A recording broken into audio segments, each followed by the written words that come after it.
Hello everyone, I am Dr. Purnima Tiwari, Assistant Professor of Mathematics, Department of Science, the Bhopal School of Social Science.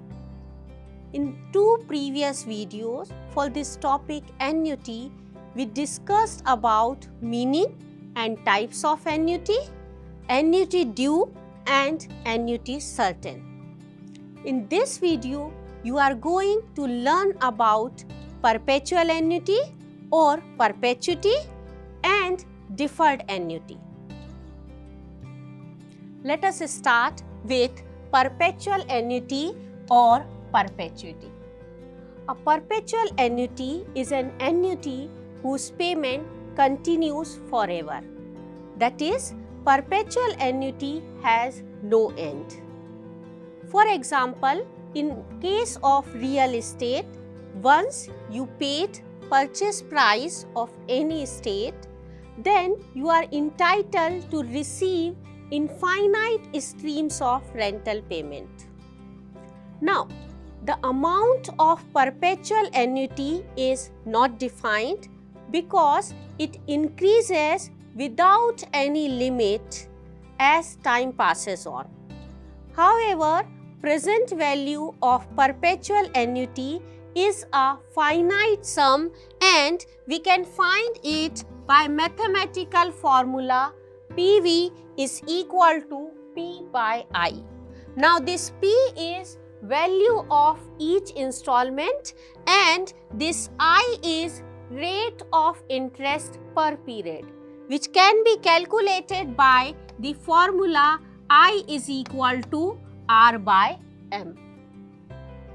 Next, we will solve one example to find present value of perpetual annuity. In this example, what is the present value of perpetual annuity of rupees 500 a year at the rate 2 with 1/2% per annum?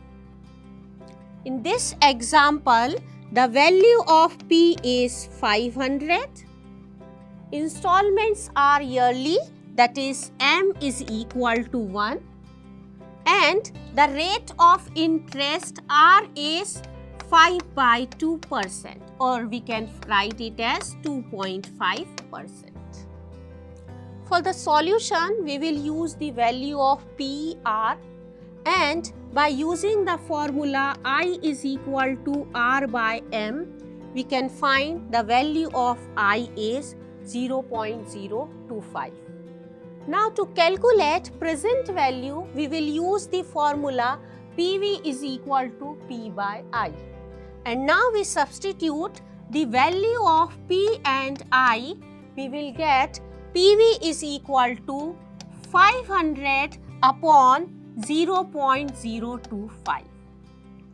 And on calculating, it will give us 20,000. So, the present value of perpetual annuity in this case is rupees 20,000. That's your answer. Another type of annuity is deferred annuity. It is an annuity in which the first payment is paid after a certain period from beginning of annuity.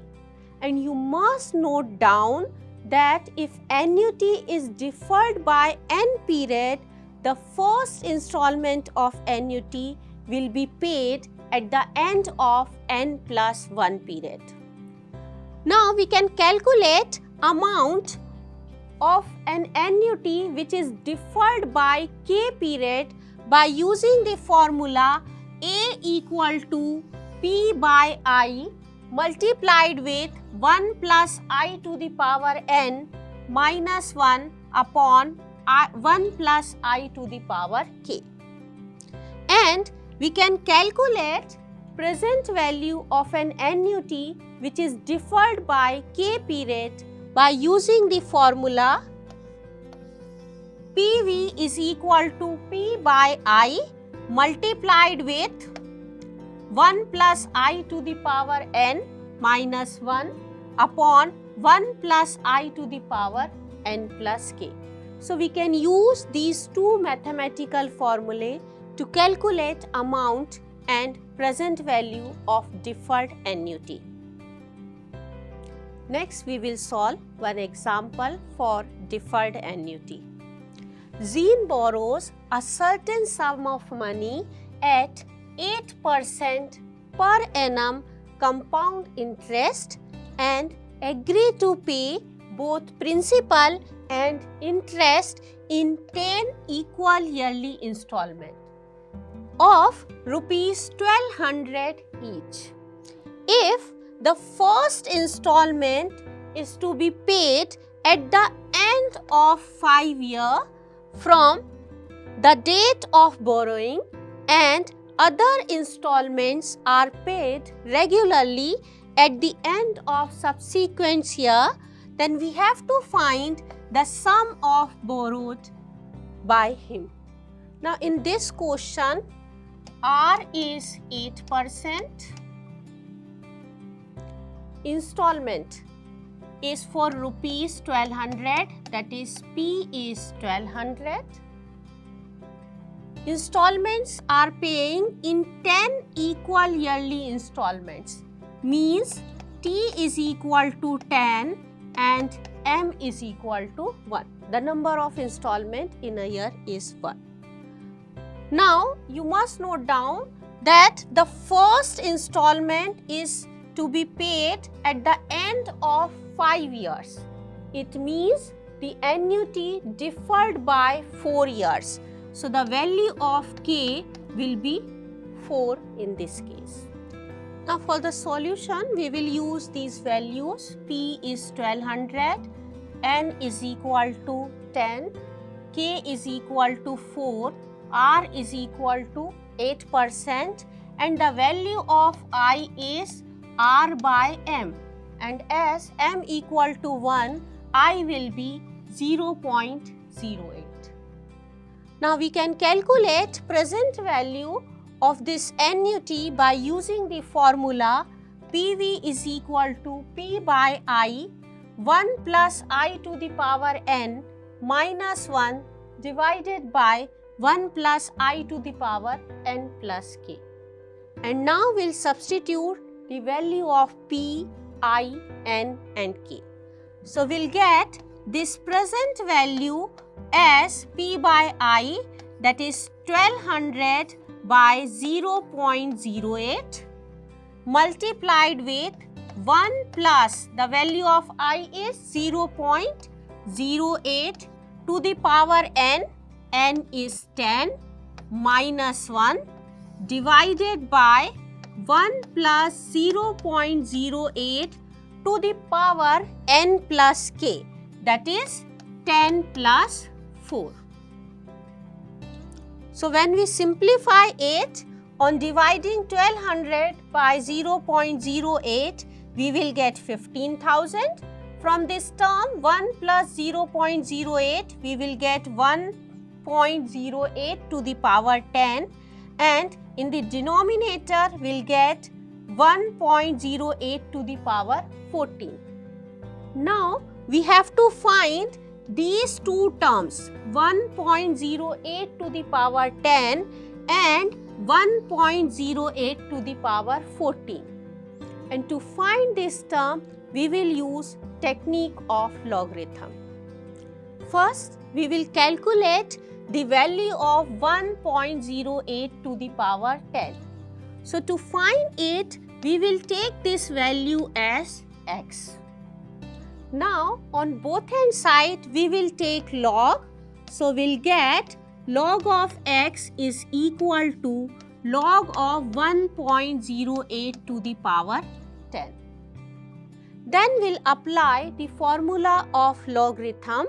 The formula is log of m to the power n is equal to n log m.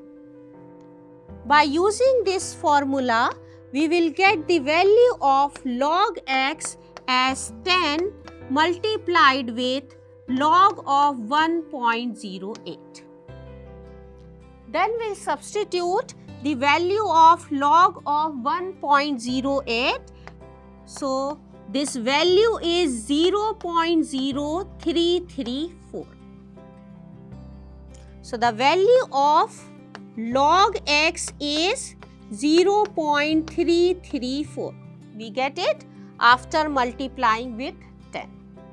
Now the value of x, this will give us as antilog of 0.334, and this value is 2.158. So the value of x, which was 1.08 to the power 10, is 2.158. We will use this value later on. Next, we have to calculate this value 1.08 to the power 14.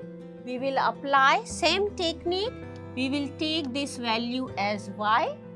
Then we take log on both hand side.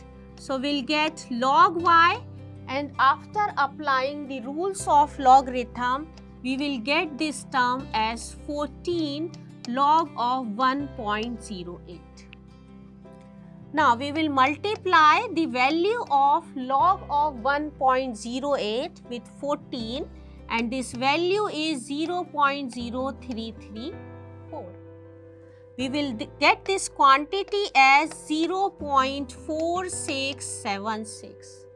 So the value of log y is 0.4676. Now we can calculate y by taking antilog of this quantity. So we'll get antilog of 0.4676.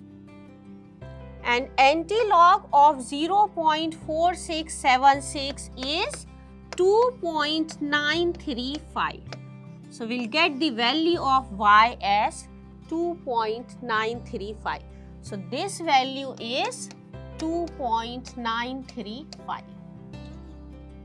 Now in the question, we get PV is equal to 15,000, 1.08 to the power 10 minus 1 upon 1.08 to the power 40. And we'll substitute these two values of 1.08 to the power 10 and 40. So we'll get present value will be 15,000 multiplied with the value of 1.08 to the power 10, that is 2.158 minus 1 divided by 2.935. Now when we subtract 1 from 2.158, we will get this term, and after dividing this term with 2.935 and multiplying with 15,000, we will get 5918.23. Hence, the sum borrowed by him is rupees 5918.23. That's your answer. We discussed the concept of perpetual annuity and deferred annuity. You may solve some more examples for better understanding of this topic. Thank you so much.